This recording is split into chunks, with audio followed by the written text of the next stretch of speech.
saying that loud. Ladies and gentlemen, welcome to today's episode. Shake it bum bum, yeah. I wanna feel your body. Drink from the cup of life. Black cats and voodoo dolls. I have a premonition that girls are gonna make me fall. No. Come on, ladies and gentlemen. Welcome to 7 Minutes in Evan. Okay, welcome to Monday, ladies and Evan. Ladies and Evan. That's how you know we ain't editing. Welcome to the podcast, ladies and gentlemen. Okay. You might be wondering, Evan, what is with this Ricky Martin compilation that you just hit us with? The hits, ladies and gentlemen. I haven't listened to a Ricky Martin song in quite some time. Ricky Martin still making hits, still dropping bombs, okay? Through all the controversy, still dropping new music videos and shit. I just know the classics. Livin' La Vida Loca. The music video that convinced me as a young, light-skinned Puerto Rican to put hot burning candle wax on myself. Ricky Martin influenced us quite a bit. All of us light skins, okay? Listen, you might be thinking, Evan, you're half white. And yeah, that might be true. That's just a technicality, all right? But I identify as a light-skinned Puerto Rican, all right? You know what I don't identify as? Latinx. I don't know who made that up. You know who doesn't use the word Latinx at all? Latin people. It's a generation of kids who just grew up on Harry Potter, just making up words that believe in magic. They're like, yeah, now they're this. Expecto, my pronouns, you know? It's crazy. We're living in a wild world, okay? But listen, before we get too lost down that rabbit hole, here at Evan Lopez Incorporated, we need to issue an apology, okay? Because we went kind of hard these past couple episodes because it meant a lot to us to see this stuff that Ricky Martin was being accused of. And we were like a little demon. We just clung onto the drama and we're just going at Ricky Martin hard, okay? And at the same time complimenting him because I had, the bits of the podcast sent to me from people. And I was like, wow, I really was saying that I would suck Ricky Martin's dick. I think I said that on a pod. I don't remember. I black out when I start talking about Ricky Martin. I don't know if I did say that. I don't know if it was conspiracy, one of those voiceover dubs. But ladies and gentlemen, it needs to be known, okay? Because I don't like when people just never follow up when they were wrong. Let the record show that Ricky Martin has been cleared of all accusations. Monumental for the light skins out here, Listen, anybody can identify as a light-skinned Puerto Rican. Listen, you eat some arroz con habichuelas, you're light-skinned, baby, all right? You just even have a tad bit of rhythm. You enjoy a cold Malta at the end of the day. You light-skinned, baby, that's all it is. You ain't white. You light skin, baby. All right. But this is big news. Ricky Martin has been cleared of all.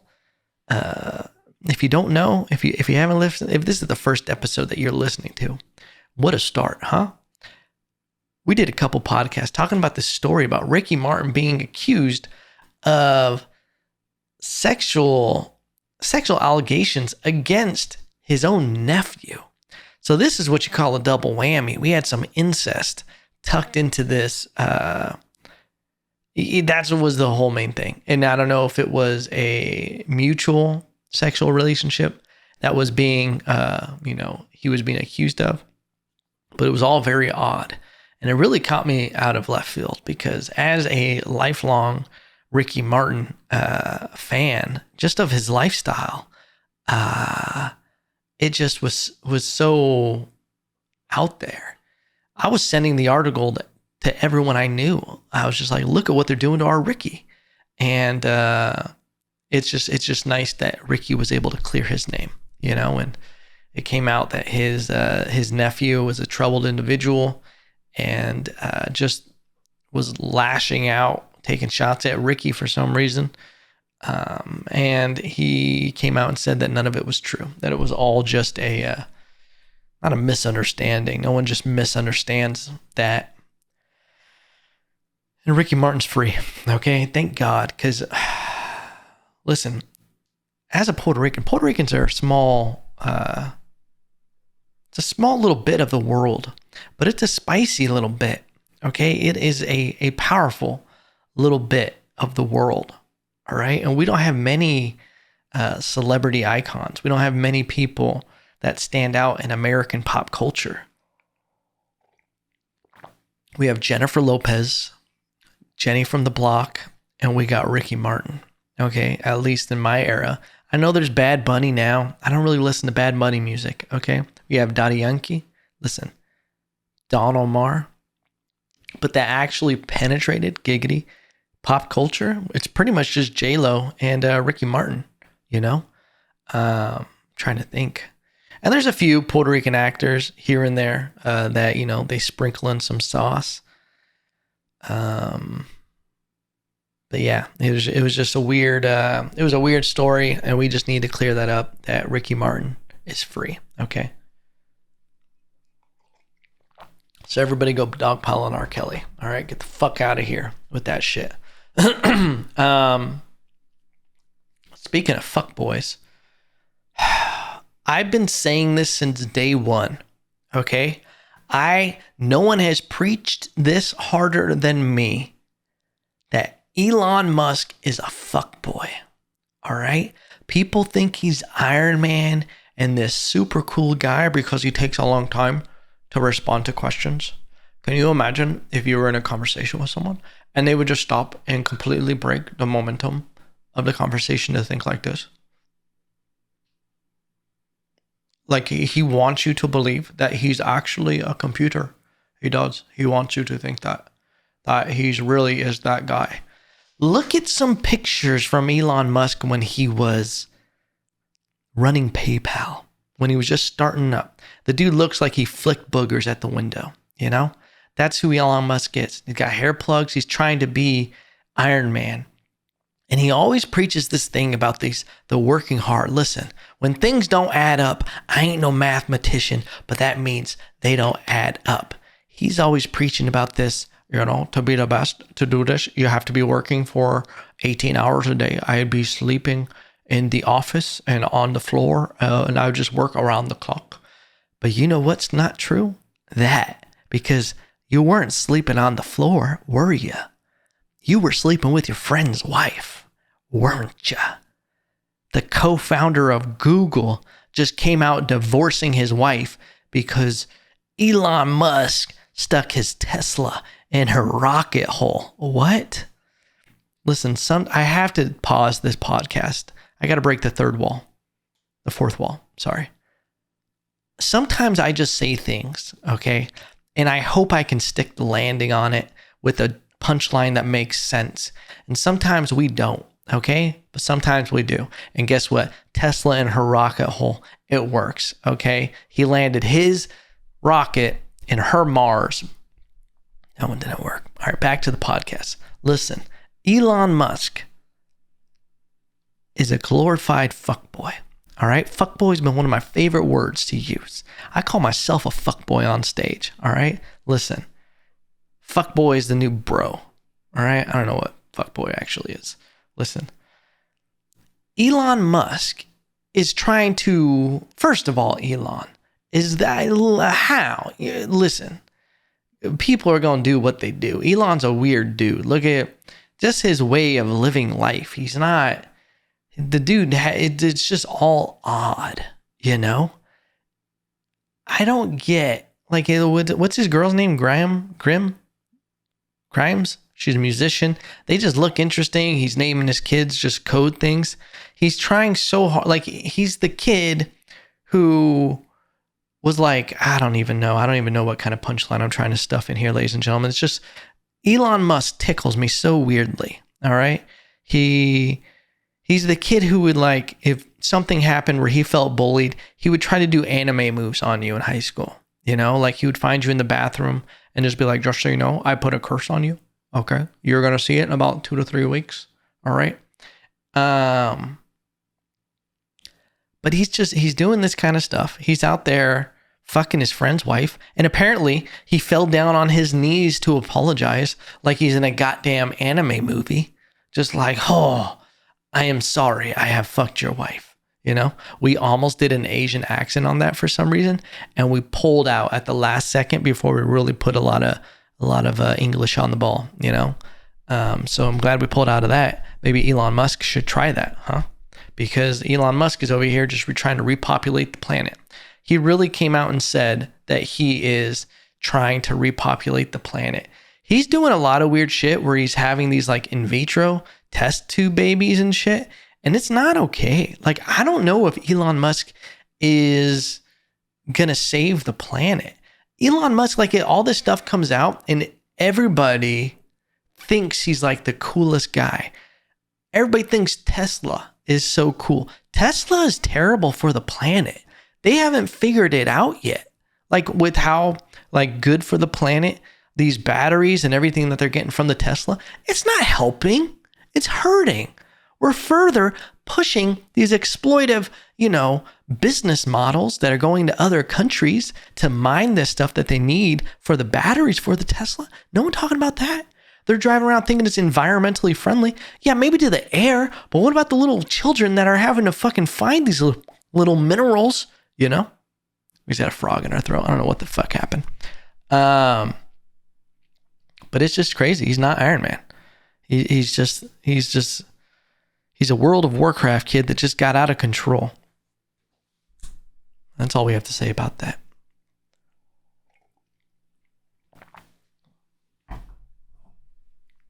Poor Google founder. Yeah, you find out one of your friends is fucking your wife. It's bad. You go on a bad time. Listen, I don't even care if it's Elon Musk. He gets on his knees and tries apologizing. Dude, I'm roundhouse kicking him so hard in the head. I'm roundhouse kicking him. I'm full on soccer kicking him in the head. Okay? Fuck boy. What else? Let's move on. Elon Musk got me upset. I'm not really upset. I just, it's so like he gets so much praise. Maybe it's because I'm in Austin or outside of Austin. I drive in. I always have to make that clarification. Maybe it's because in Austin, everybody thinks Elon Musk is so cool. And let me tell you right now, if I saw Elon Musk at a comedy show or somewhere and we just happen to be in the same room and he thinks he can just talk to me and I'm going to be like, oh, I love your stuff and blah, blah, blah. What do you think about this? And exploration. You think I'm going to be like that? Yeah, I am. You best believe I'm going to be on my best behavior, trying to shoulder up to Elon Musk. Yeah, I am. Guess who I'm not bringing around him? My fiance. Okay? Think I'm going to bring my Italian fiance around him? My olive princess? No. Because you can't trust him. You can't trust Elon Musk. It's like having a dog. You just throw a piece of steak on the floor and it is a dog. And you just walk in the other room. What do you think is going to happen? Stay the fuck away from my steak, Elon. You're out, Elon. You're fucking out, bro. Some crazy things going on in the news. We'll move on swiftly. This is interesting because I've had multiple people. You like how I just remixed that word? I sound like I'm a fucking robot. Multiple people, like I'm trying to just learn, bring this up to me over the weekend. Monkeypox. Monkeypox. Back in the news, ladies and gentlemen. Making a comeback, monkeypox. I thought this one was one and done. Listen, the news cycle starts slowing. Ukraine ain't hot anymore. Gas prices are going down. The housing market is stabilizing. Car prices going down. Listen, what do we got to talk about? Monkeypox. And now they're trying to say that monkeypox could possibly be airborne. If you're in a contained room with someone who has monkeypox. Not only has this been starting to be brought up in the news again, they're also starting to say that there's a chance of lockdowns again, that this has just been declared a national emergency for monkeypox.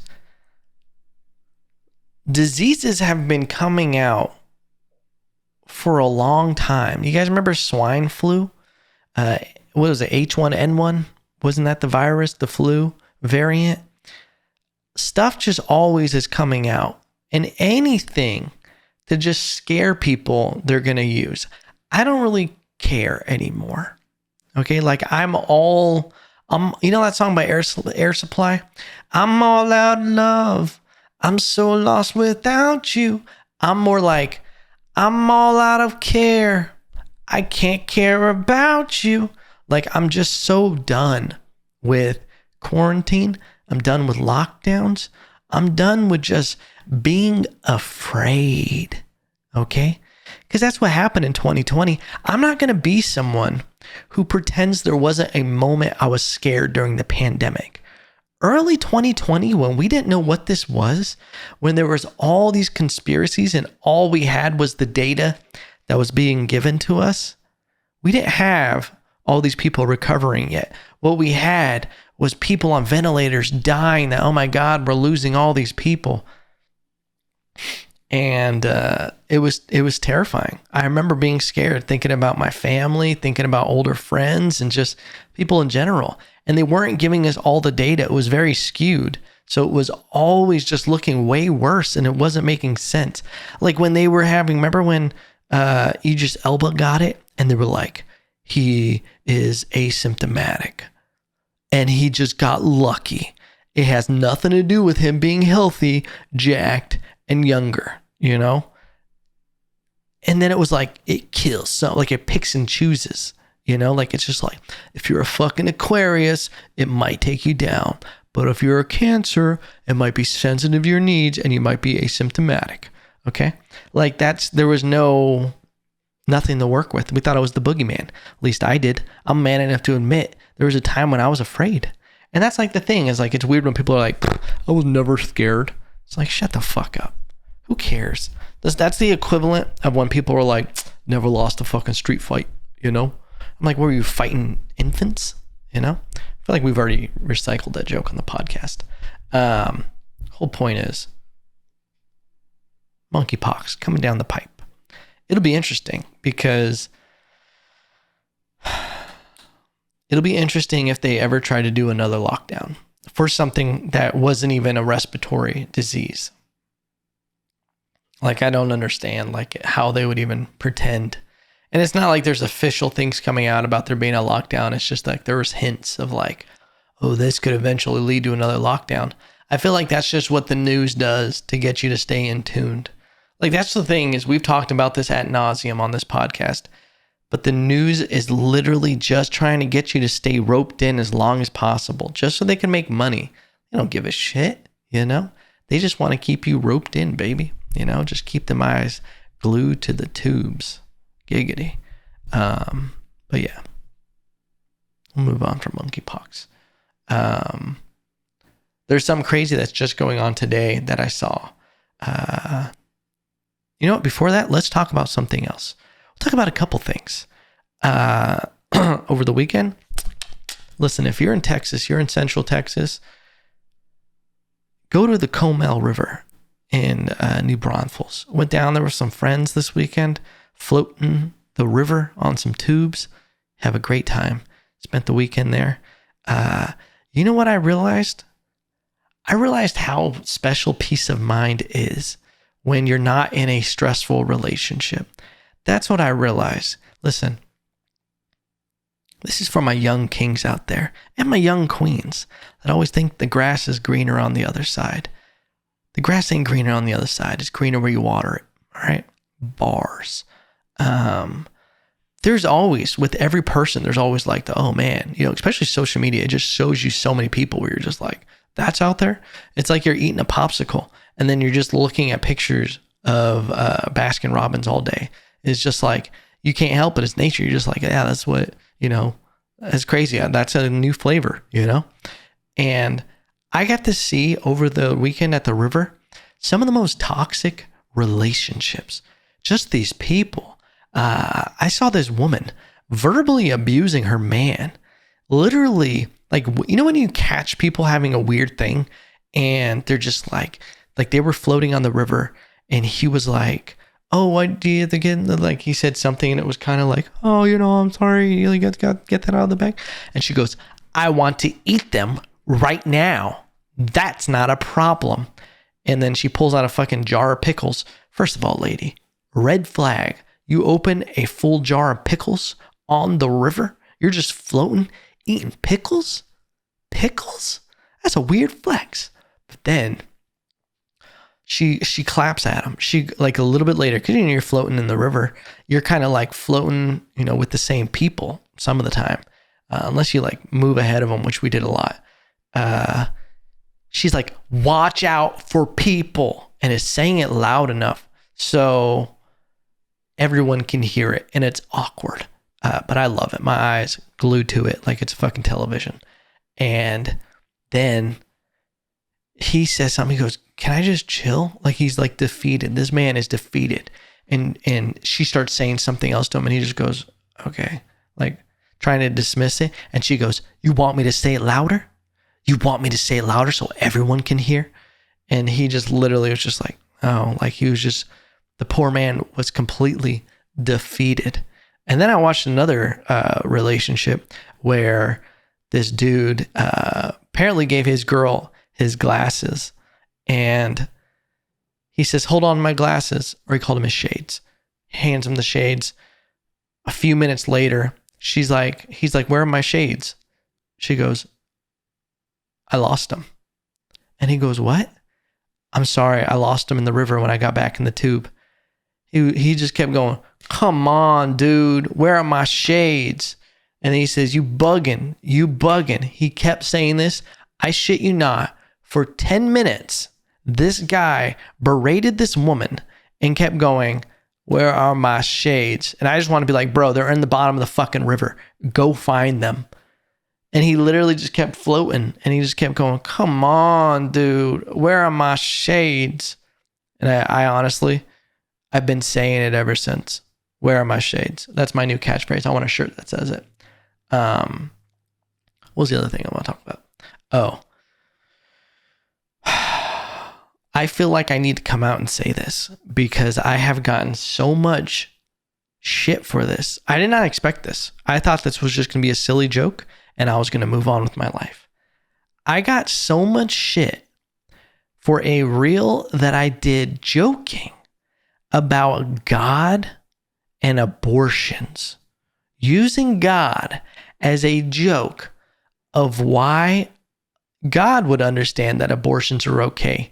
It basically was an idea that religion, is a reason why people don't want abortions. And the whole joke is if anybody could understand that abortions would be okay, it's God. And then basically how God didn't want Jesus. He accidentally got a hooker pregnant, and then Jesus grew up without him. So Jesus got all crazy, started a cult. You couldn't tell young JC nothing. And it was just like a joke, obviously a joke. People got so upset. I won't even go into what some people said that I had to. This is one of the first times, not the first time, that I've had to delete comments and been like, I don't even know. This is going a little too far. I had to start blocking people just because if there's a threat, I'm never going to respond. I'm never going to interact with it, a threat. If you really put a threat on there or anything, I'm just going to block you. I don't care. I'm not going to interact. You can say whatever, that's the thing. People can say whatever they want. But if it starts getting weird, I'm just like, you got. But the amount of DMs that I got of me needing to repent and just the blasphemy and all of that. And I'm like, you guys are so silly. Like, you have to realize we all have to be able to take jokes. There's nothing off limits.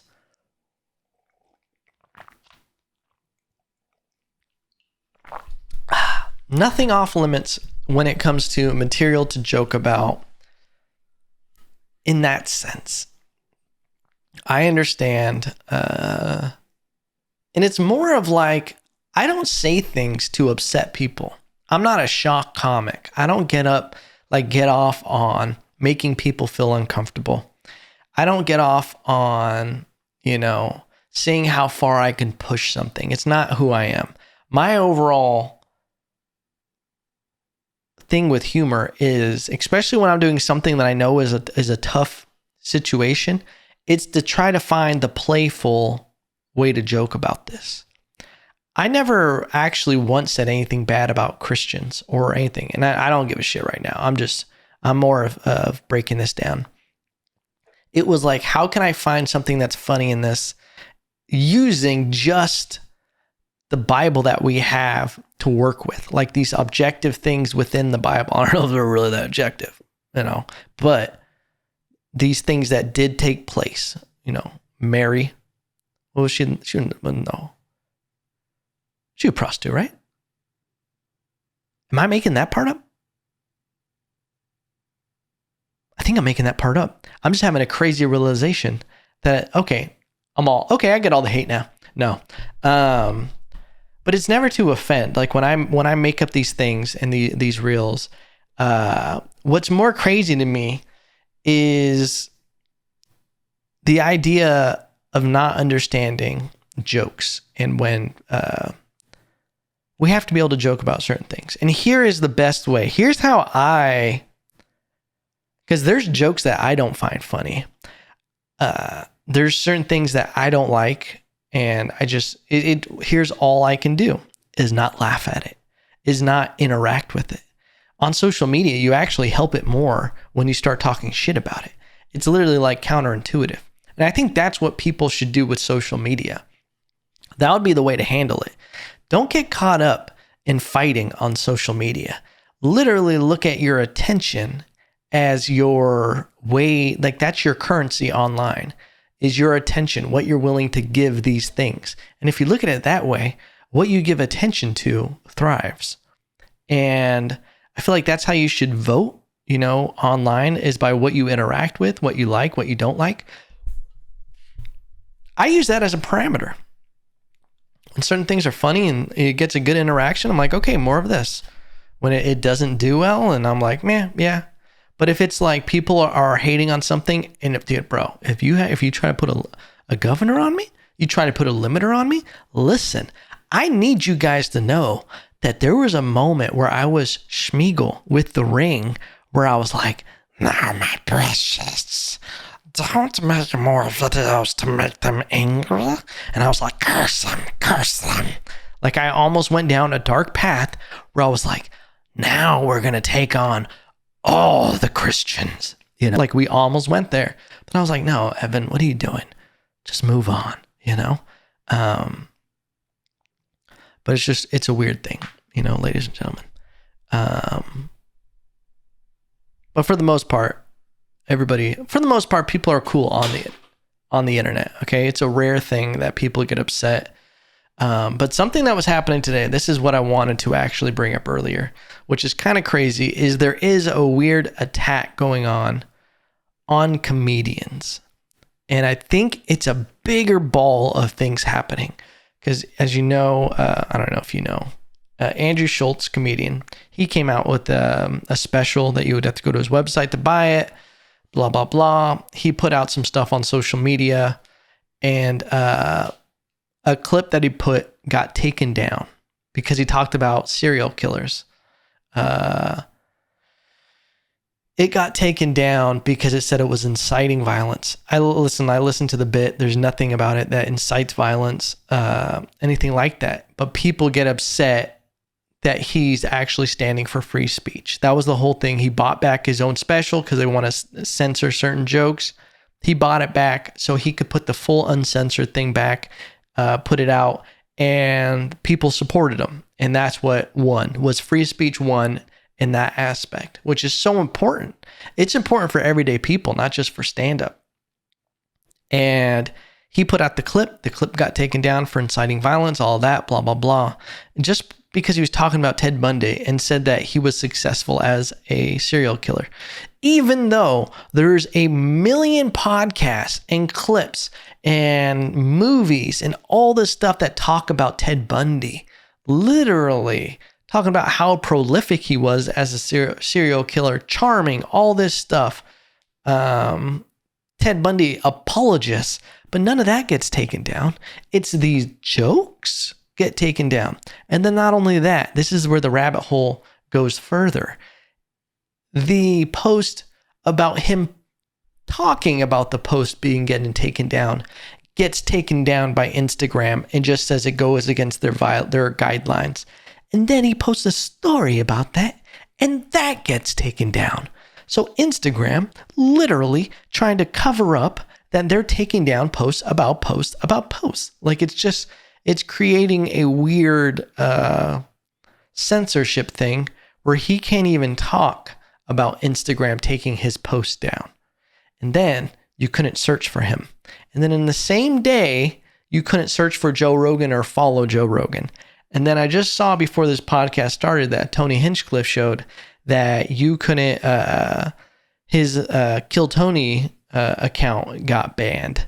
And there's like nothing really bad on that. It's literally just his stand-up show, that his podcast, his live podcast, #1 podcast in the world, got taken down.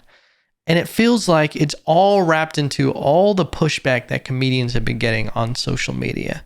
And it's a weird thing. It's weird because you may look at it as, okay, social media, this is like, just social media is not real. But then you look at when you're any kind of entertainer or anything, the way I look at social media is it's strictly a business. Like, it's just like, this is what I'm trying to do for my career. I need this outlet. I need these places. I need YouTube. I need, podcast hosts. I need Instagram. And without it, I don't have a platform, because it's not like these, ways to come up that were there 20 years ago are still there to develop as a comic. I can't call in a bunch of comedy clubs and just be like, oh, can I get a middle spot? Like, it's literally so oversaturated where a huge part of my development as an entertainer needs to be through social media to develop an audience. Then that I have something that I can go to, a place to put on shows. If you're looking at what's happening to some of these bigger established comics, it can make you go, well, I don't want to stand out too much. I want to make sure I play it safe. I want to do this. And then you get put in a box, and then you're not doing what you think is funny because you're scared of pushback. I know I've talked about this before, but like a couple years ago, my shit on social media got completely squashed. I don't know how many followers I had before. I still don't have as many as I had before, but I went from big interactions and, a lot going on in engagement to almost nothing for a while, to where, because I was making fun of vegans, I got a few posts taken down, and they were just very simple jokes. I don't even remember what the jokes were. It was about vegans and granola and how, like, the amount of fiber that vegans eat, and that how they're all malnourished, and then like how they're saying they're protecting rabbits by eating all the rabbits' food. It was very elementary jokes, but the gist was that, like, it was nothing. I never even said there were anything other than that, and I got accused of bullying, and then all my social media engagement went down, and I was like, okay, well, this sucks. So it literally is. Stand-up in comedy, at least, is like one of the last free areas of free speech. And it's like they're trying to control that and censor that on social media, for the sense they use this term, inciting violence, is the dumbest shit ever, is that jokes can incite violence. Jokes should incite a different way of thinking and laughter, finding common ground. If jokes aren't funny, you don't laugh. They don't bring people together. That's one of the coolest things about stand-up, is when you get a room full of different people and we all find common ground to laugh at something. And it's almost cathartic. Like, it makes you feel better, when you find something that you guys can all relate to, that we all do. And it's like a healthy thing. And it's a weird thing that this is starting to be censored, or it has been censored for a long time. So it's just something that's happening currently on social media. That's weird. That, what are we gonna, like, you're starting to control the narrative then, and it's like, it literally can shift society if you make everybody act a certain way to avoid this kind of thing and tiptoe. And you know what that's gonna make? It's gonna make us boring as fuck. All right. The reason why America has the greatest art in the world is because this is the freest place. This is the melting pot. This is where all the crazy ideas and different existences can happen. Whether I make fun of Austin all the time, I'm always down for the freaks. I'm down for whatever color you want to dye your hair, whatever you want to eat, whatever you want to be. If you want to paint your skin and say you're a unicorn, I'm fucking with it. All right. Like, just fucking be you, be whoever you want to be. And I want to see what results out of that thing. I think that's what's great. That's the spice of life, is the variety of us all. So wherever you are in the world and whatever you're doing, be you to the nth degree. All right. Fuck the censorship. But I still need some sponsors for the show, okay? Because this isn't sustainable. But yeah, ladies and gentlemen, I hope you enjoyed this episode. Listen, we went through a lot of stuff. We really had a lot of topics we dove into. I hope you find some of it entertaining and maybe it makes you think a little bit, you know? But ladies and gentlemen, thank you for listening to this episode. Don't forget to like, comment, subscribe. Helps the podcast. Tell a friend. Leave a review on iTunes. And remember, no matter what, I still love you.